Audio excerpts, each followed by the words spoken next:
Hah? Kamu bukannya ambil uang aku? Hah? Sumpah demi Allah, Bang. Bukan. Kamu ambil. Kamu tidur di luar. Apa yang terjadi, Asih? Aku sudah tidak tahan lagi, Ayah. Aku mau dia mati. Bunuh dia, Ayah. Tentang kekerasan dalam rumah tangga yang mencoreng harga diri sebuah keluarga. Makan tumbal satu nyawa demi tebus rasa dendam serta kecewa.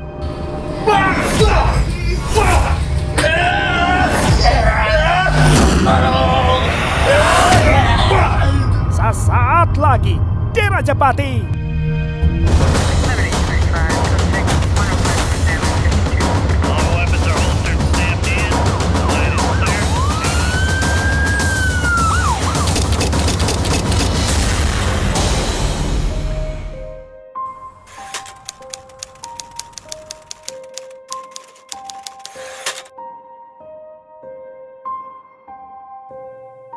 Adalah seorang ibu rumah tangga bernama Indo Ase binti Hamsar, 30 tahun usianya. Istri dari Ambo Alang, seorang bandar besar, pemilik 16 lapak ayam potong di pasar Talang Banjar. Dikaruniai 2 anak, pernikahan mereka sudah berumur 16 tahun. Namun, hubungan Indo Ase dengan suaminya tidaklah selalu rukun. Pertengkaran demi pertengkaran. Bahkan Indo Ase mengalami kekerasan, perlakuan yang selama bertahun-tahun dipendam demi langgengnya pernikahan.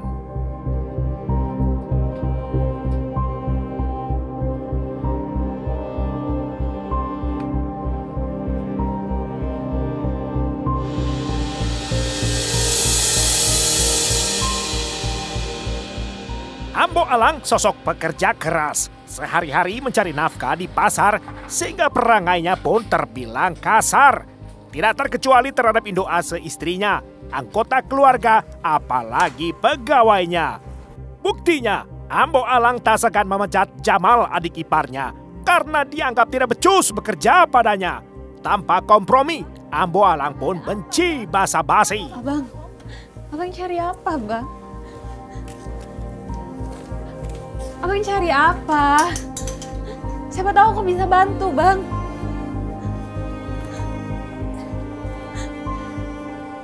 Abang jangan diam aja. Abang cari apa? Mana uang aku? Aku ingat betul ya. Aku taruh uang 20 juta di kamar ini. Uang apa, Bang? Di kamar ini nggak ada uang, apalagi 20 juta. Kamu? Mana? Aku lagi bicara sama kamu. Aku nggak lihat uang, Bang. Mungkin abang lupa. Kamu bohong. Hah? Kamu kan yang ambil uang aku? Hah? Sumpah demi Allah, Bang. Bukan. Cara kekerasan selalu menjadi reaksi Ambo Alang setiap kali menghadapi permasalahan. Sekujur badan Indo Ase kesakitan. Belum lagi hatinya nelangsa, remuk menjadi repihan.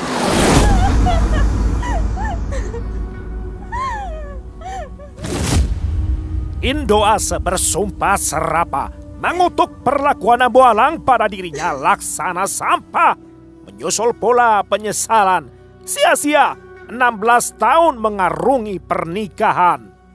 Terkutuk kau, Ambo Alang. Dasar laki-laki pengecut. 16 tahun kita menikah. 2 anak yang aku lahirkan. Ini balasan kamu. Dunia tampak diam sekejap ketika sisi benaknya disergap memori kekerasan masa silam yang terus mencuat. Sehingga api murka Indo Ase pun berkobar menghebat.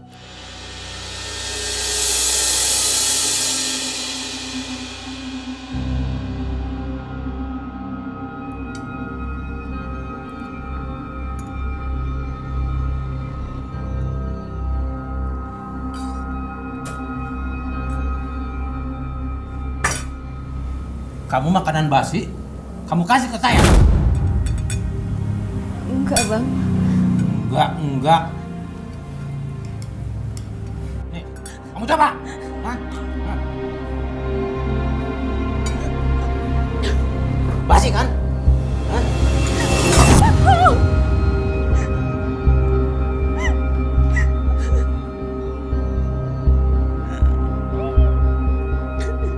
Segala sesuatu menjadi serba salah semua. Indoase kehilangan rasa percaya dirinya. Ia tersiksa, baik mental pun raga.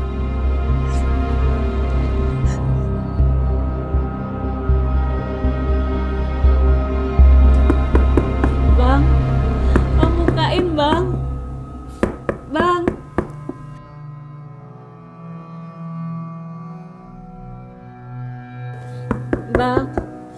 Bang, bukain bang. Bang.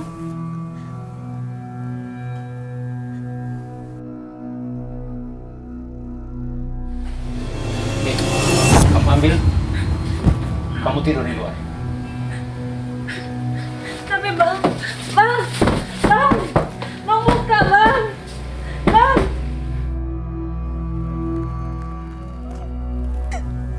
Sebuah kondisi yang mustahil pulih kembali. Indoase tak berdaya melawan takdir. Yang ia inginkan cuma satu, semuanya harus segera berakhir.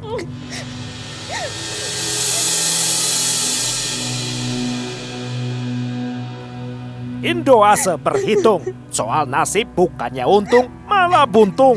Seorang suami yang seharusnya menjadi pelindung, tapi justru menjadi perundung. Jiwanya terkungkung, bahtera rumah tangganya pun tak lagi ia junjung. Oleh kebangkitan angkara murka, rasa takutnya pun sirna, lalu berganti dengan dendam membara. Ya, bunuh. Di mata Indoase, sosok suaminya sudahlah kehilangan nilai. Kekerasan yang ditaburnya haruslah ia tuai. Sejak itulah, lewat perantara Indoase, maut bagi Ambo Alang sudah mengintai.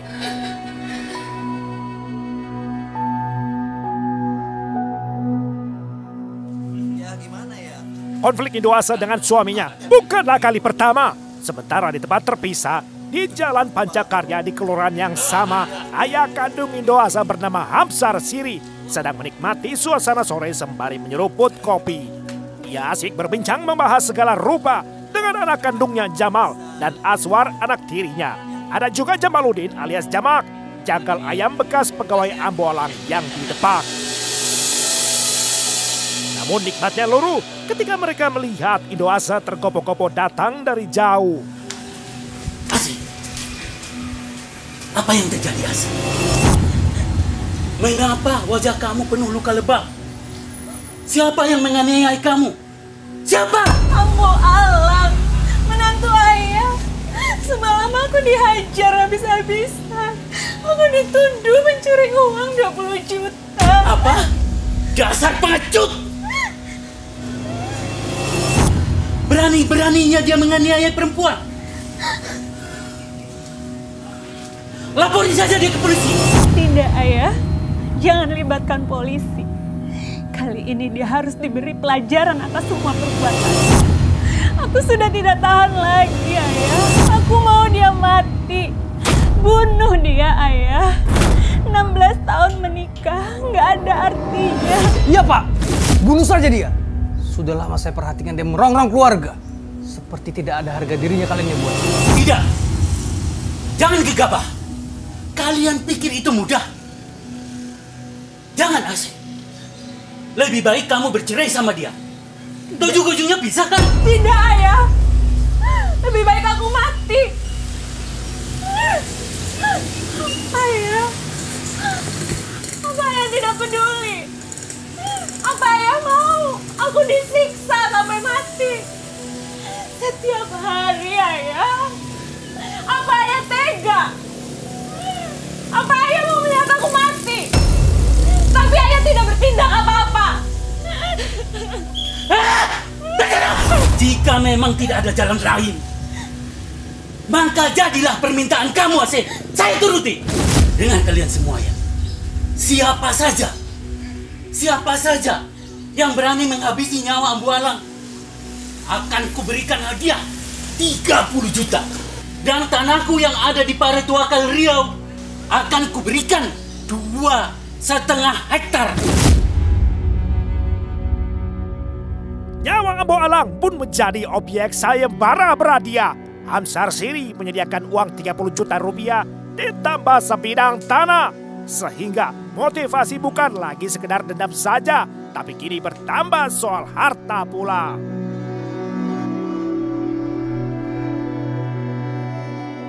Seiring waktu menjejak malam hari, di rumah keluarga Hamsar Siri, mereka sibuk mematangkan rencana aksi di bawah kendali Hamsar Siri dan sang putri. Hamsar Siri mengatur strategi, sedangkan sang putri Indoase memikirkan waktu eksekusi. Mereka pun sepakat, malam hari adalah saat yang paling tepat.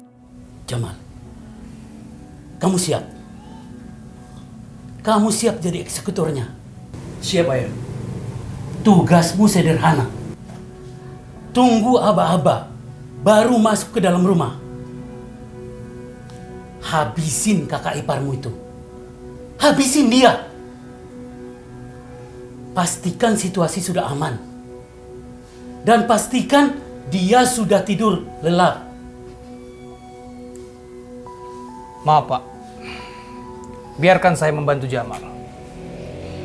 Soal saya mempunyai dendam dengan Ambo. Berikan saya kesempatan. Kamu berani? Kamu berani menghabisi dia? Jangan nanti sampai harinya kamu mundur karena takut. Lebih baik kamu tidak usah ajukan diri mulai sekarang. Tidak, Pak. Saya sanggup. Saya berani. Kalau darah, saya sudah terbiasa dengan darah. Karena saya tukang jagal ayam di pasar. Bapak tenang aja. Oke, siapkan dirimu. Aswar, urus transportasi antar jemput Jamal sama Jamal. Kamu pegang senjata. Kamu siap? Dan kamu Aceh, tugasmu ringan. Beritahu aba-aba dan pastikan si Ambo Alang itu sudah tidur nyenyak. Dan jangan lupa kamu beritahu sama adik kamu si Amri. Walau tidak ada hubungan darah, Jamak alias Jamaluddin sudah dianggap seperti keluarga. Sehingga tak heran bila Jamak mendapatkan kepercayaan. Alasan Jamak menawarkan diri tidak semata soal dendam pribadi, tetapi juga tertarik pada hadiah yang disediakan Hamsar Siri. Sebuah lingkaran setan membentuk satu komplotan yang bermufakat jahat melakukan pembunuhan. Puncaknya, Hamsar Siri menyediakan senjata khusus untuk menghabisi menantunya. Berupa sebilah parang yang diolesi sejenis minyak ramuan. Diyakini sebagai syarat untuk mengatasi ilmu kebal si calon korban. Sudah jadi omongan di mana-mana bahwa Ambo Alang kebal senjata. Percobaan pembunuhan kali pertama terpaksa dibatalkan karena tidak sesuai rencana. Alhasil, Hamsar Siri CS kembali berebut untuk lalu pada 18 Maret 2010. Mantaplah misi membunuh.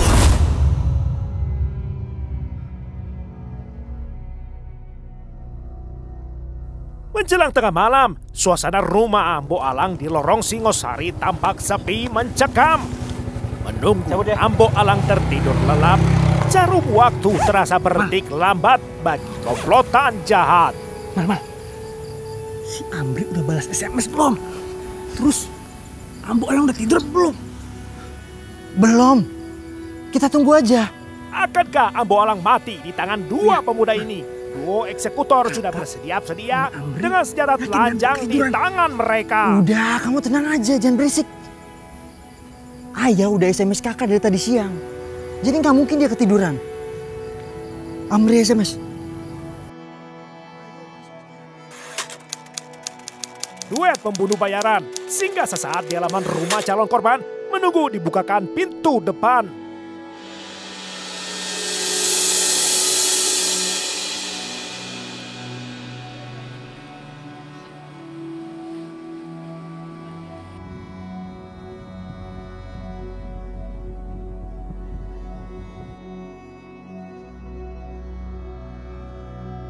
Lalu tiba-tiba pintu terbuka.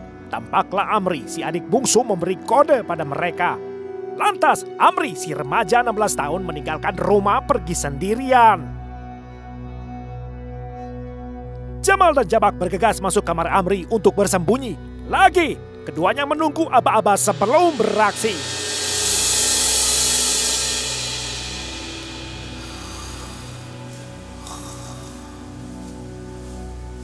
Di tempat peraduan, Indoase seranjang dengan sang calon korban. Dengan segala kehati-hatian, ia memastikan suaminya Ambo Alang benar-benar tidur pulas meski ada gangguan.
Rencana licik dijalankan untuk mengelabui polisi. Dibuatlah seolah-olah yang terjadi adalah perampokan, bukannya aksi Rajapati.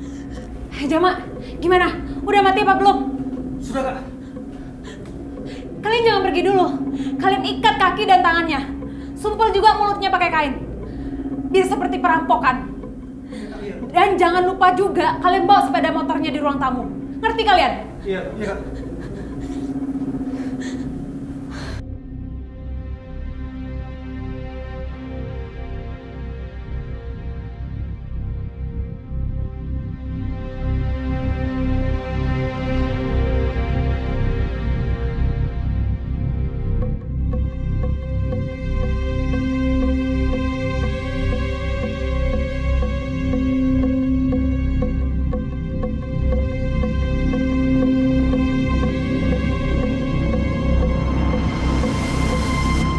Dengan demikian tuntaslah aksi kejahatan. Dan benar saja, arah penyelidikan polisi sesuai harapan. Walau sebenarnya polisi meragukan beberapa temuan, namun penyidik tidak memiliki bukti untuk menguatkan dugaan bahwa kasusnya mengarah pembunuhan. Fakta-fakta kematian sang tauke ayam untuk sementara berkutat di motif perampokan.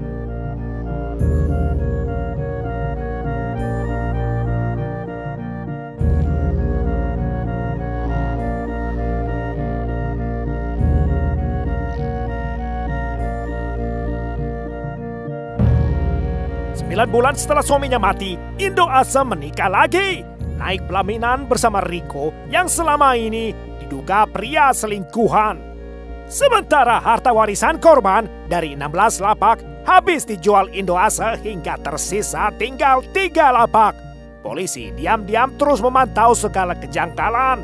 Akhirnya unit Reskrim Polsekta Jambi Timur melanjutkan penyelidikan berdasarkan dugaan awal yakni pembunuhan.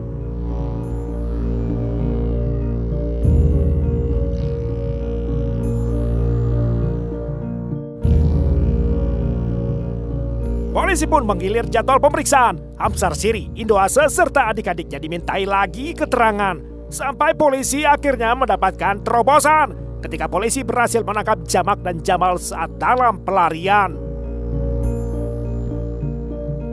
Yang pertama, polisi meringkus Jamak di Kalibaru, Cilincing, Jakarta pada Sabtu 28 Januari 2012. Informasi dari Jamak amat membantu polisi melakukan penangkapan kedua, yakni melibat Jamal di Bandara Palu, Sulawesi Tengah pada hari Rabu 22 Februari 2012 sekitar pukul 3:30 pagi waktu Indonesia Tengah. Kesaksian keduanya menjadi kunci pembuka kotak Pandora.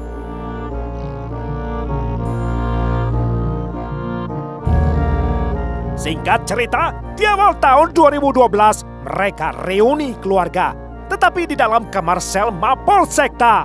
Lengkap mulai dari Indoase, ayahnya Hamsar Siri, serta 3 adiknya Aswar, Jamal, dan Amri.